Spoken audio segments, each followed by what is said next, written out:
In this series of videos, we're going to be taking a look at Robotino View and also Robotino Sim. And so this first tutorial is just designed to get us looking at the program and how to install it. We'll start by installing Robotino View. So to do this, we search for Robotino View. We can get it from the Didactic Info portal. And if you scroll down here, make this a bit bigger, you'll find version 4 available here. This takes you across to the main Festo website. And then from here you can install the latest version, which is 4.4.6. Now, I need to run a very specific version because I'm working on a project at the moment that requires it. So if I need an older version, I can click here on previous versions of Robotino View, and then I can find it here, 4.4.4. And so I can download that here, and it will download for me now. The next thing I'm going to need to do is to install, if I go back to the factory version here, I should be able to install Robotino Sim.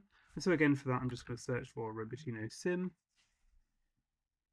It comes up, and I'm going to download the demo version because that's all I need for what we're working on at the moment. And again, it will just download the installers here. So once you've run through the installers, I'm not going to do that here because I've already got it installed, but I should be able to open here Robotino View, and then I should also be able to open Robotino Sim demo. And I have them at the moment opening side by side here. So you see I have my Robotino over here on the right hand side. And by default, you just get this little one little playground area. That's all we can use in the demo version, but that's enough for our testing. So we're going to start just by checking that we do have a connection between these Robotino View and Robotino Sim. So what we're going to start by doing is just creating a really simple drive system controller. So to do this, I'm going to open up here the drive system and drag in the Omni drive and my 3 motors. I'm going to connect the output of the Omni drive to the 3 motors. There we go, let's just line it up so they're slightly nicer. I always like to try and make sure these lines are straight if I can. There we go. And then I'm going to create a generator, sorry, not a generator, a input device, a control panel, drag it over here. And this is going to allow us to move the Robotino around. So we've connected here. We need to put in the local IP address of the machine. Now this could be 192.168.0.1.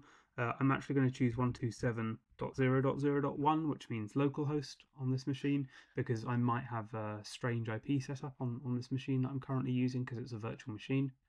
And then I'm going to choose connect. Now it looks like it's connected correctly, so I'm just going to open up here the control panel and click forwards a little bit. And the Robotino should move, but it is not, which means we have some problem. Okay, let's try to debug this. Oh, maybe I need to click play, sorry. Click play, control panel, there we go. Now the Robotino is moving. And that's it. I hope you found this video useful. Please feel free to like and subscribe for more content coming soon.